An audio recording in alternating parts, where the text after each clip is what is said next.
大家好，我是玉明。那今年是2018年，我想说的是2017年的事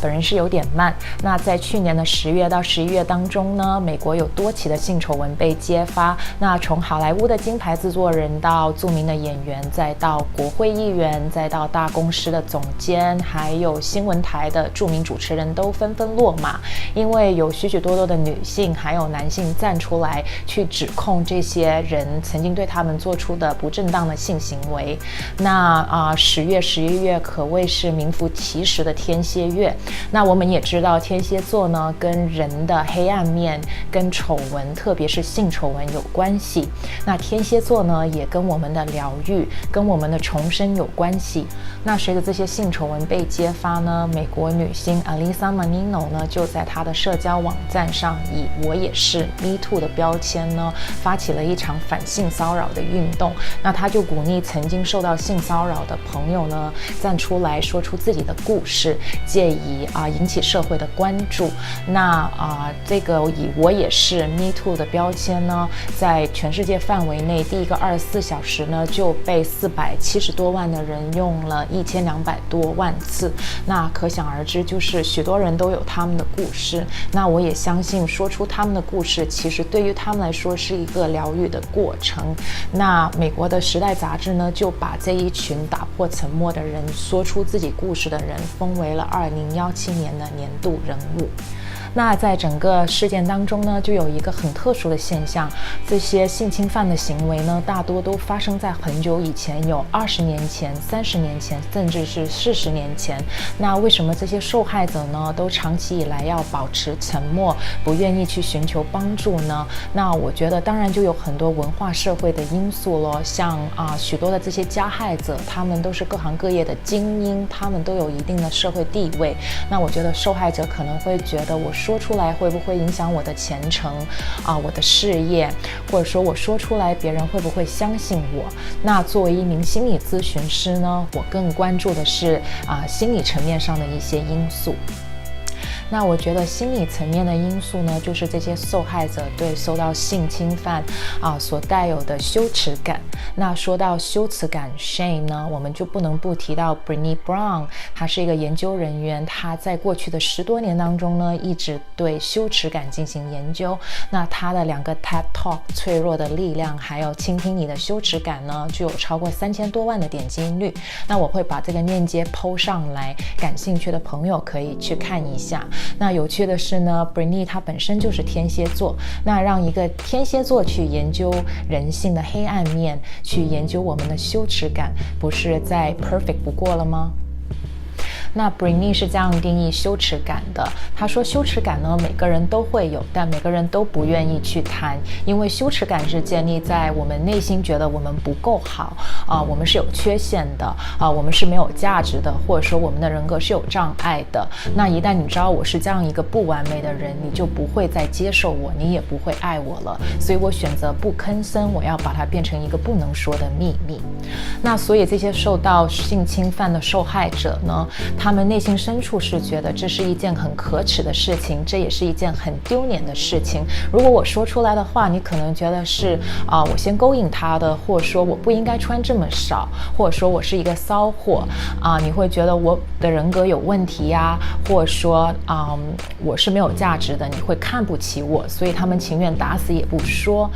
那因为我们越不去谈一件事情，越花费力气去抵触一件事情，他们就越有可能去控制我们。那哪怕我们不去谈它，但并不代表它就不存在。那话又说回来，我觉得有一点点的羞耻感不见得是一件坏事，最起码我们不会随地大小便或者说我们不穿衣服就出门。那如果有过多的羞耻感呢，当然就会对我们的生活带来阻碍咯。那第一个当然就是阻碍创新与进步了。那所有的新的 idea、新的想法或者说新的概念，我们都不知道它会不会成功。那如果我们会担心别人会笑话我们天马行空啊，或者说异想天开啊，或者说我们一直担心，就是如果我们失败了会不会很丢脸，那我们就会举步维艰，对吧？也不会有很多创新的东西出来，那人类也不会有电灯泡，也不会有支付宝啊、淘宝啊，也不会有无人驾驶汽车，或者说把人类送到火星这样的计划。那第二个就是当我们的羞耻感被激发的时候呢，我们大脑接收到的是威胁的信号，那这样的信号呢会直接进入到我们的杏仁核，那杏仁核这个组织呢就是主管我们的生存问题，那我们的应激机制呢就会被启动。那我们在大多数人在面对威胁的时候呢，我们会选择战斗或逃跑。那打个比方好了，如果你是一个真心觉得自己35岁还没有嫁出去是一件很可耻很丢脸的事情，那可能在某一个社交场合，如果有人有意无意的提起你结婚了没，那如果你是一个战斗型的人，你可能心里就会蹦出，对啊，我35岁没结婚干你什么事啊，你结婚了又怎么样，你长得那么丑，对吧？你就会去攻击他。那如果是你是一个逃避型的人，你可能就一个晚上也不会再跟他聊天了。那其实这一系列的反应呢都是很本能很冲动的，并没有经过我们的分析啊，我没有经过我们的思考，也就是没有经过我们那个大脑的皮层，信息并没有到达这里。那所以我们在这样的情况下是比较难去做出比较准确的判断与决定。那我之前也写了一篇有关于创伤是怎样影响我们大脑组织，像杏仁核呀、皮层啊、海马体呀、脑干等等之间的运作与连接。那我也会把这个 link 给 po 上来，有兴趣的朋友可以去看一下。那刚才说了那么多，我们应该要如何去应对我们的羞耻感呢？我觉得第一个我们可以做的是去挑战一下我们大脑的负面想法。其实我们每一个人，包括我在内，都会有这些那些的负面想法，也不知道他们是怎么来的。那如果我们有一个负面的想法，像没有人喜欢我，那我们可以去挑战一下说，对，没有人喜欢我，这是真的吗？好像是有那么几个人不太喜欢我，但有人喜欢我吗？有啊，前一段时间圣诞节有很多人都发信息来给我问好，还有的人叫我出去吃饭。那如果我愿意出去多走走，让别人多有机会去认识我的话，可能我会发现更多喜欢我的人。那第二个呢，就是把自己的心情、自己的想法，或者说自己觉得羞耻的事情写下来。那打个比方，就是上一次我觉得我不够好是什么时候我当时和谁在一起了，那他说了什么，又或者说什么事情发生了让我有这样的想法，那我当时的反应是什么我在想什么呢？然后我的感觉是什么呢？那可能刚开始的时候我们并不可以用很准确的语言去描绘我们的想法或者说我们的感受，但当我们真正开始去讲去写这件事情的时候呢，我们对它的敏感度就降低了，我们对它的抵抗性就增强了，那它对我们的控制能力也会减弱。那这在心理治疗里面就叫 exposure therapy 曝光疗法，就是我们把一件事情拿出来讲，然后把它放大，然后把它讲透，讲到我们没有感觉，讲到我们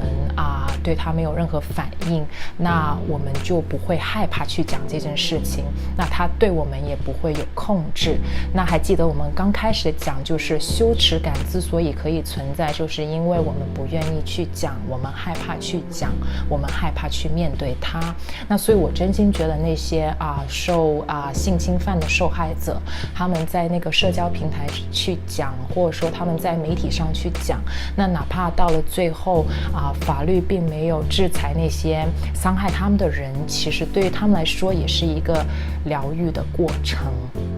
那第三种方法呢，就是找信得过的人去聊去谈，那这也是曝光疗法的一种形式。那当然是要找你信得过的人啦，对吧？要不然可能又会对你造成第二次的伤害。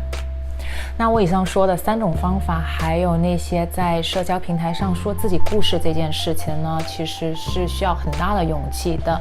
所以我觉得，如果你没有准备好，你不打算做以上所有的事情也没有关系，因为就像 Brené Brown 所说的，羞耻感每个人都有，但是每个人都不愿意去谈它，因为它会让我们觉得痛苦。所以我觉得，如果你没有准备好，也就没有必要去强迫自己。但当你真正准备好的话，你再去面对就会事半功倍。那对于有一些人他的心结太重了，或者说他的羞耻感已经严重的影响到了他的生活，或者说影响到他前进，那我觉得他就可以寻求专业的帮助。